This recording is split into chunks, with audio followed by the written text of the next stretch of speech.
Hey besties. So today I have been thinking a lot about friendship.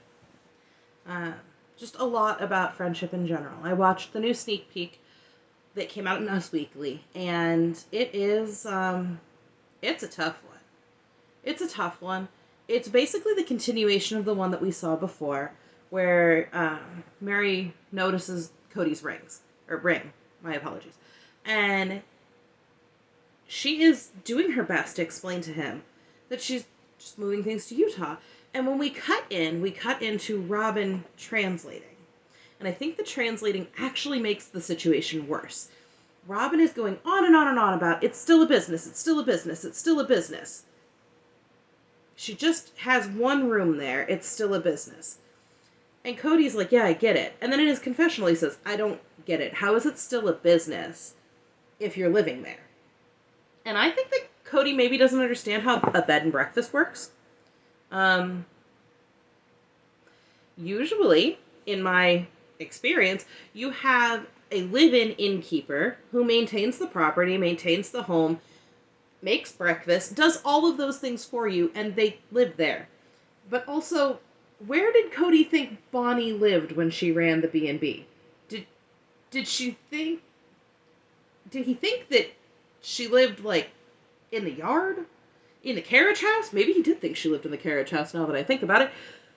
But obviously she had a space at the bed and breakfast. Just like Mary's going to have a space. But the thing that really struck me was how many times Robyn felt the need to say, it's still a business. Because to me, that feels like, please don't say the wrong thing, because right now the ATM is still open. And I don't love that.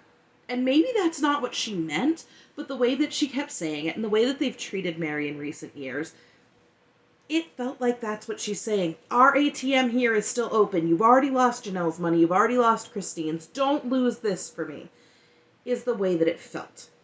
I don't know that that's the truth of the matter, but regardless.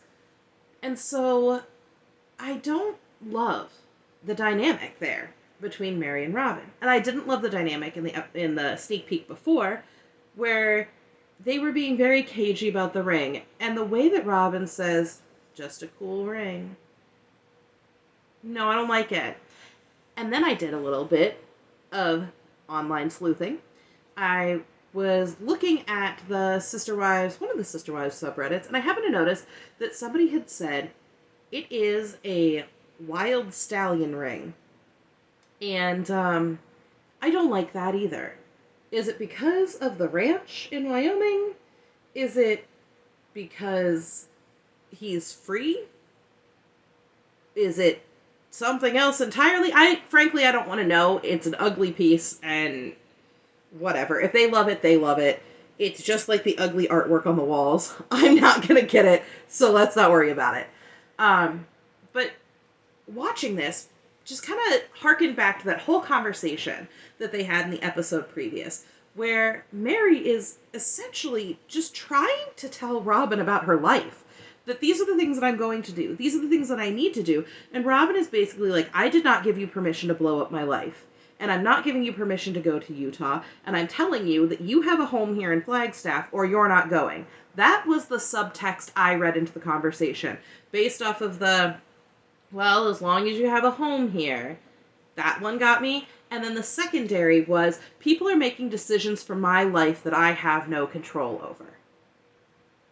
No, Robyn. People are making decisions for their lives that you have no control over. And you are only tangentially related to those decisions. Sorry.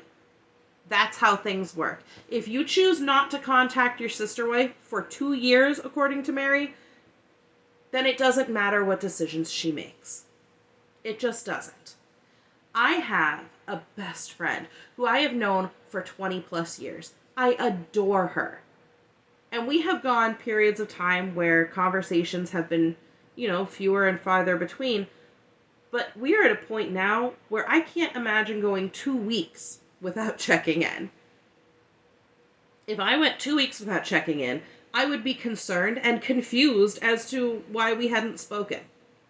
And she is such a wonderful woman. My friend who passed away, that I mentioned in the last video, was not just a friend. He was a next door neighbor, and he was a father figure to my husband.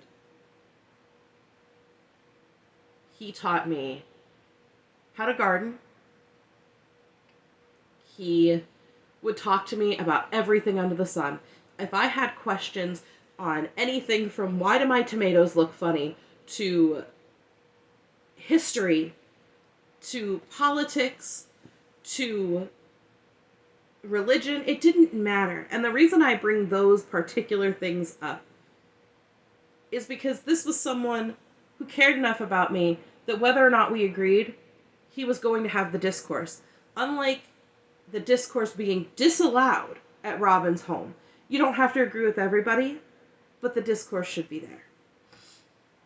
My best friend did not know my neighbor, did not know my friend, and has stood by my side trying to help me find every flower I need for this memorial garden I'm trying to build. Has stood by my side and let me cry, let me laugh, let me have all of my feelings, and has been there to help me through them. What I took away from Robyn not contacting Meri for basically 2 years, for the better part of the 2 years, is that the person that stood by Meri's side when Bonnie passed away was Jen.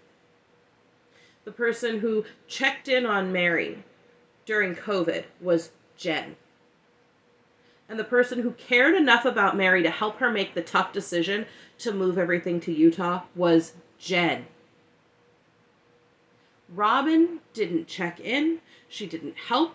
I guarantee you, since we saw the pictures of Cody with Janelle at Bonnie's funeral, that Robyn did not go. She has not been there. She's continuing to not be there. And she's still continuing to try and control the narrative around Meri. And I don't like that. And it just breaks my heart.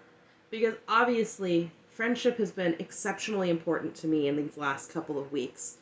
And I couldn't imagine sitting there on a couch with somebody telling them about my life and having them react the way that Robyn did. Or having them try to translate for me the way that Robyn has tried to translate for Meri. I don't love it. I'm not here for it. We're not doing this anymore. I cannot wait for Meri to finally say, listen guys, this isn't what I want anymore. Sorry. And I think it's coming. And I think it's coming sooner than we think, because somewhere in the back of my brain, I'm not entirely certain that I think this conversation happened in the timeline that we're being told it did, because we know that Meri only recently moved to Utah. So I'm starting to think that that might be a little out of order, but I don't know. I know nothing. I'm not special enough to know anything about anything, frankly. But I just wanted to get some feelings off my chest about friendship. And I also wanted to come on and say thank you guys so much for commenting and subscribing and all of the things that you've done. I wake up every morning to wonderful comments that I love answering back. I wake up to new subscribers. I wake up to all sorts of great moments, and it has certainly helped to make me feel very at peace with everything else going on around me, because if there's one good part of my day, I can get through a whole host of bad parts. So thank you guys for being that good part of my day that helps me get past the whole host of bad parts. And I can't wait to keep going. I can't wait to talk more about this next episode. I can't wait to have my husband give a little bit more insight. And I am really excited. I, fingers crossed, might be getting him to rewatch Sister Wives from the beginning, because he has never seen anything before season 17, aside from flashback sequences. He's never seen any of it, and so I cannot wait to see if we can do some of that. So from the very bottom of my heart, thank you. And if you are new here, if you've watched a few videos, if you want to subscribe, you want to comment, I can't wait to hang out with you too. Until then, until we have some more exciting things to say, thank you so much, and I'll see you soon.